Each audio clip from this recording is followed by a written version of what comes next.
चलिए जानते हैं आज की देश और दुनिया की सिलेक्टेड और काम की और 100 बड़ी खबरों को सिर्फ 10 मिनट में। पर अभी तक आपने इस वीडियो को लाइक नहीं किया है तो लाइक कर दें और चैनल को सब्सक्राइब कर दें। G20 शिखर सम्मेलन कल से होगा शुरू। राजधानी दिल्ली में 9 से 10 सितंबर तक होने वाले G20 शिखर सम्मेलन के लिए उत्साह और तैयारी अपने चरम पर है।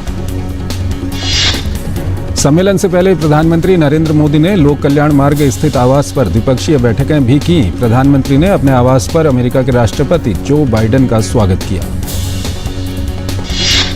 बाद में दोनों देशों के बीच द्विपक्षीय बैठक हुई। दोनों पक्षों ने आपसी संबंधों को और मजबूत बनाने सहित कई अहम मुद्दों पर चर्चा की। इससे पहले पीएम मोदी ने बांग्लादेश की प्रधानमंत्री शेख हसीना से भी द्विपक्षीय मुलाकात की। दोनों नेताओं ने संपर्क, सांस्कृतिक और लोगों के बीच आपसी संबंधों को और भी प्रगाढ़ बनाने पर सहमति जताई। प्रधानमंत्री नरेंद्र मोदी ने मॉरिशस के प्रधानमंत्री प्रविंद कुमार जुगनौथ के साथ द्विपक्षीय बैठक की। दोनों नेताओं के बीच आपसी हितों से जुड़े विभिन्न मुद्दों पर चर्चा हुई। विश्व भर से G20 शीर्ष नेता वैश्विक समारोह में भाग लेने के लिए नई दिल्ली पहुंच रहे हैं। अर्जेंटीना के राष्ट्रपति एल्बर्टो फर्नांडीज भी G20 शिखर सम्मेलन में भाग लेने के लिए दिल्ली पहुंच गए हैं। ब्रिटेन के प्रधानमंत्री ऋषि सुनक G20 शिखर सम्मेलन में हिस्सा लेने के लिए दिल्ली पहुंच गए हैं। हवाई अड्डे पर केंद्रीय मंत्री अश्विनी कुमार चौबे ने उनका स्वागत किया। ब्रिटेन के प्रधानमंत्री ऋषि सुनक ने कहा कि दोनों देशों के बीच महत्वाकांक्षी व्यापार समझौता संपन्न होना जरूरी है। उन्होंने कहा कि दोनों देशों के बीच इस मुद्दे पर काफी प्रगति हुई है, लेकिन अभी भी कड़ी मेहनत बाकी है। G20 शिखर सम्मेलन में भाग लेने के लिए इटली की प्रधानमंत्री जॉर्जिया मेलोनी दिल्ली हवाई अड्डे पहुंची। उनका स्वागत कृषि एवं किसान कल्याण राज्य मंत्री शोभा करंदलाजे ने किया। भारत में G20 शिखर सम्मेलन में हिस्सा लेने के लिए आज कोमोरोस संघ के राष्ट्रपति और अफ्रीकी संघ के अध्यक्ष अजाली असोमानी दिल्ली पहुंच गए हैं। दक्षिण कोरिया के राष्ट्रपति यूं सुक येओल G20 में हिस्सा लेने के लिए दिल्ली पहुंचे। G20 शिखर सम्मेलन में भाग लेने के लिए मिस्र के राष्ट्रपति अब्दुल फताह अल सीसी दिल्ली पहुंचे। संयुक्त अरब अमीरात के राष्ट्रपति शेख मोहम्मद बिन जायद अल नहयान G20 शिखर सम्मेलन के लिए दिल्ली पहुंचे। जापान के प्रधानमंत्री फुमियो किशिदा G20 शिखर सम्मेलन में भाग लेने के लिए दिल्ली पहुंचे। ऑस्ट्रेलिया के प्रधानमंत्री एंथनी एल्बनीज G20 शिखर सम्मेलन में शामिल होने के लिए दिल्ली पहुंचे। G20 शिखर सम्मेलन के लिए ओमान के सुल्तान हतीम बिन तारिक अल सईद दिल्ली पहुंच गए हैं। दक्षिण अफ्रीका के राष्ट्रपति सिरिल रामाफोसा भी G20 शिखर सम्मेलन में हिस्सा लेने के लिए दिल्ली पहुंचे हैं। इंडोनेशिया के राष्ट्रपति जोको विडोडो G20 शिखर सम्मेलन के लिए दिल्ली पहुंचे। तुर्की के राष्ट्रपति रेसेप तैयप एर्दोआन G20 शिखर सम्मेलन के लिए दिल्ली पहुंचे। कनाडा के पीएम जस्टिन ट्रूडो G20 शिखर सम्मेलन के लिए दिल्ली पहुंचे। उनका स्वागत राज्य मंत्री राजीव चंद्रशेखर ने किया। केंद्रीय मंत्री प्रहलाद सिंह पटेल ने कहा है कि पीएम मोदी ने वसुधैव कुटुंबकम, one earth one family one nation का जो नारा दिया है वो भारत की साख बढ़ाने वाला है। विदेश राज्य मंत्री मीनाक्षी लेखी ने कहा है कि G20 में आ रहे नेताओं के साथ ही उनके पति या पत्नी के लिए भी विशेष प्रबंध किए गए हैं। वो भारतीय कृषि अनुसंधान संस्थान का दौरा करेंगे, फिर वो कुछ महिला किसानों से भी मिलेंगे और कुछ शीर्ष प्रयोगशालाओं का भी दौरा करेंगे। दिल्ली के प्रगति मैदान में भारत मंडपम G20 शिखर सम्मेलन के लिए आने वाले प्रतिनिधियों की मेजबानी के लिए पूरी तरह तैयारी की गई है। भारत मंडपम को ऐसे बनाया गया है कि वसुधैव कुटुंबकम की अवधारणा जीवंत होती दिख रही है। पीएम ने अपने एक्स हैंडल की कवर फोटो बदलते हुए G20 शिखर सम्मेलन के भारत मंडपम स्थल के नटराज प्रतिमा की तस्वीर लगाई है।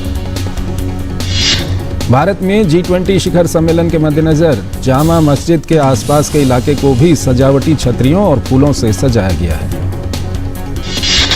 उत्तराखंड के बागेश्वर विधानसभा उपचुनाव में बीजेपी की उम्मीदवार पार्वती दास जीत गई हैं। उनकी जीत को मुख्यमंत्री पुष्कर सिंह धामी ने राज्य सरकार की नीतियों और पीएम मोदी के विजन की जीत बताया है।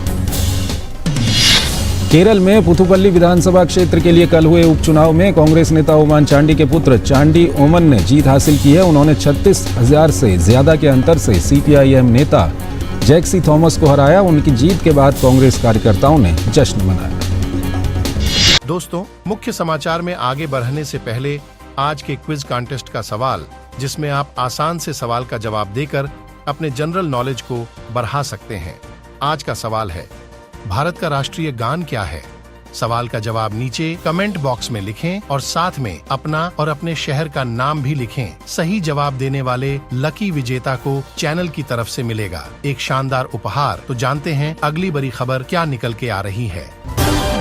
तृणमूल कांग्रेस उम्मीदवार निर्मल चंद्र रॉय ने पश्चिम बंगाल की धूपगुड़ी सीट पर हुए उपचुनाव में जीत हासिल की है। यूपी के मऊ जिले की घोसी सीट पर हुए उपचुनाव में सपा को जीत मिली है। सपा प्रत्याशी सुधाकर सिंह ने भाजपा के दारा सिंह चौहान को बड़े फासले से हराया है। झारखंड की डुमरी विधानसभा उपचुनाव में मंत्री बेबी देवी की जीत पर झारखंड मुक्ति मोर्चा और कांग्रेस कार्यकर्ताओं ने जश्न मनाया। हिमाचल प्रदेश के किन्नौर जिले में निगुल सरी के पास आज भूस्खलन हो गया। भूस्खलन के कारण राष्ट्रीय राजमार्ग 5 को बंद कर दिया गया है, जिसके कारण यातायात बाधित हुआ है। हिमाचल प्रदेश इस साल बारिश और भूस्खलन की जबरदस्त मार झेल रहा है। राज्य में इस साल रिकॉर्ड स्तर पर बारिश हुई है। महाराष्ट्र के नासिक में भारी बारिश के बाद गोदावरी नदी खतरे के स्तर से ऊपर बह रही है। बाढ़ जैसे हालात बने हुए हैं। महाराष्ट्र के मुंबई शहर के कुछ हिस्सों में भारी बारिश हुई, जिसके बाद कई जगह जल भराव भी देखा गया।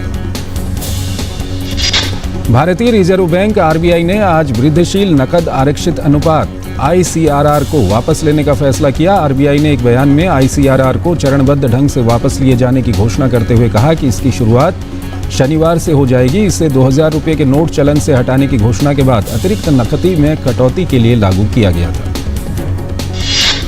भारतीय रिजर्व बैंक ने उदय कोटक के इस्तीफे के बाद कोटक महिंद्रा बैंक के अंतरिम प्रबंध निदेशक एवं मुख्य कार्यकारी अधिकारी के रूप में दीपक गुप्ता की नियुक्ति को मंजूरी दे दी है।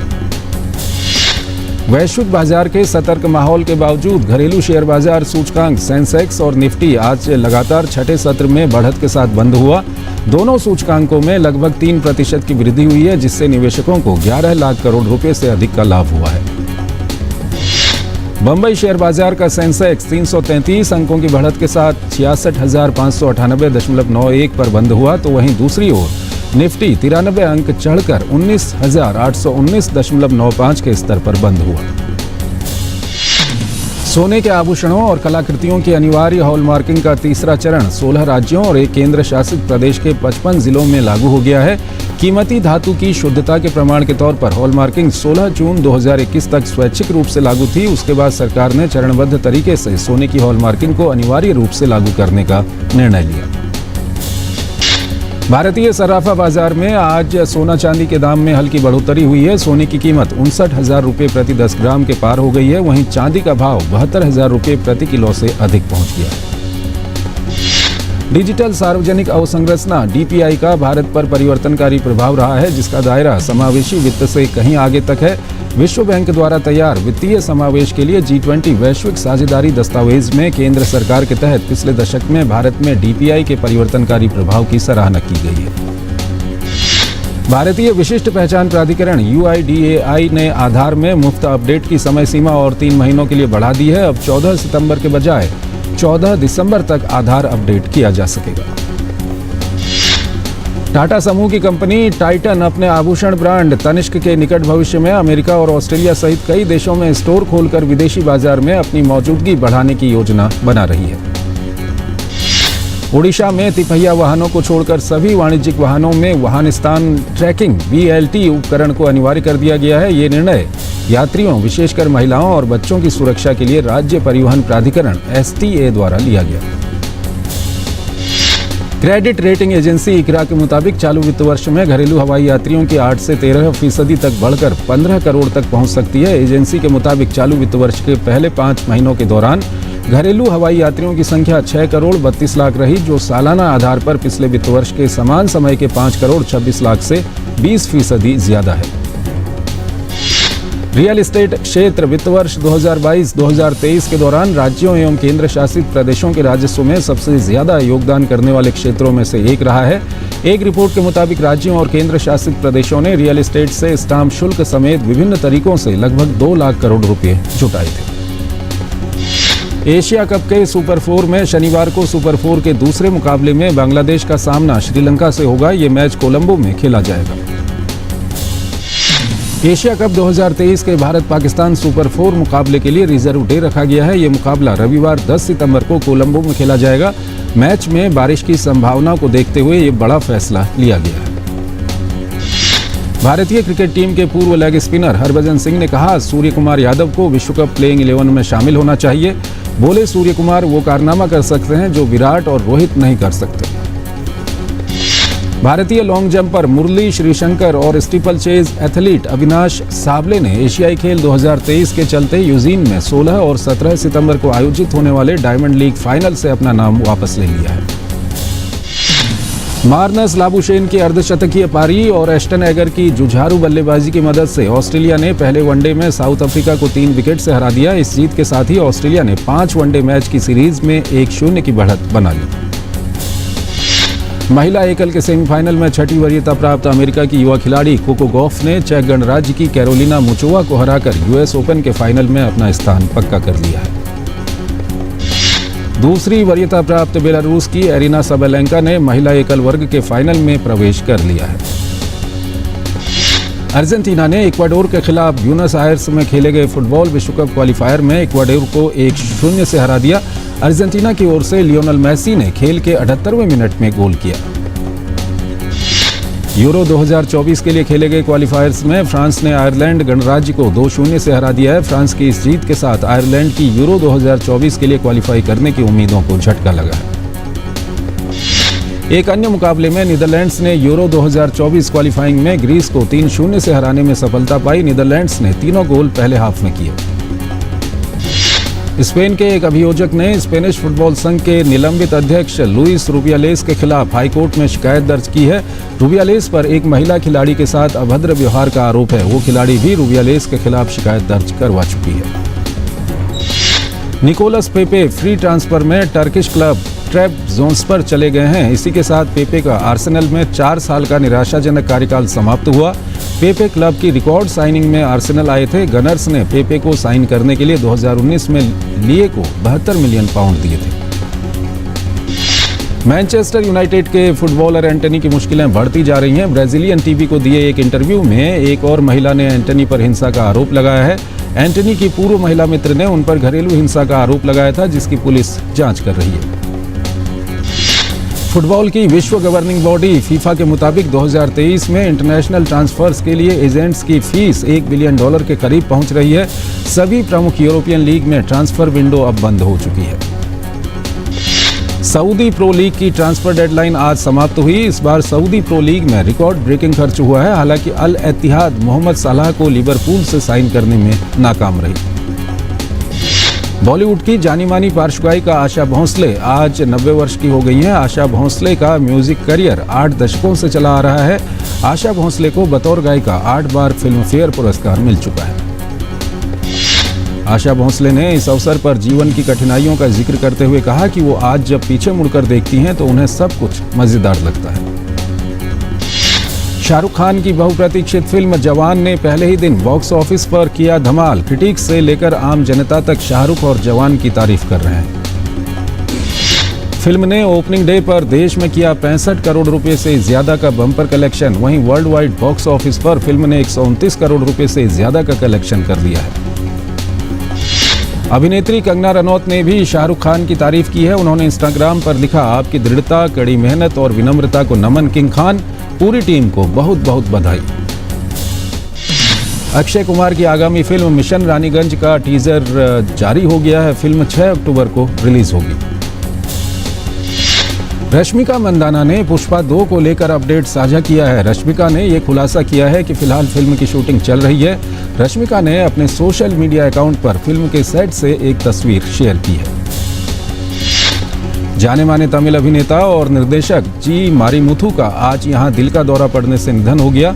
मारीमुथु 57 साल के थे। कई बड़ी हस्तियों ने उनके निधन पर शोक प्रकट किया है। बॉलीवुड अभिनेता अजय देवगन आर माधवन और ज्योतिका के साथ सुपरनैचुरल थ्रिलर फिल्म में काम करते नजर आएंगे। फिल्म का टाइटल अभी रिवील नहीं किया गया है। फिल्म विकास बहल के निर्देशन में बन रही है। आमिर खान प्रोडक्शन की फिल्म लापता लेडीज की रिलीज डेट सामने आ गई है। फिल्म अगले साल 5 जनवरी को रिलीज होगी। किरण राव ने फिल्म को डायरेक्ट किया है। अभिनेता पवन कल्याण की फिल्म उस्ताद भगत सिंह की शूटिंग चल रही है। फिल्म में कुछ पावर पैक सीक्वेंस फिल्माए जा रहे हैं। फिल्म निर्माता निर्देशक अनुराग कश्यप ने कहा है कि जब वो निर्देशन कर रहे होते हैं तो उन्हें काफ़ी मज़ा आता है, लेकिन अभिनय करना भी मज़ेदार है। उनका मानना है कि निर्देशक आमतौर पर बुरे अभिनेता नहीं बनते, क्योंकि जब वो कैमरे का सामना करते हैं तो उन्हें पता होता है कि क्या नहीं करना है।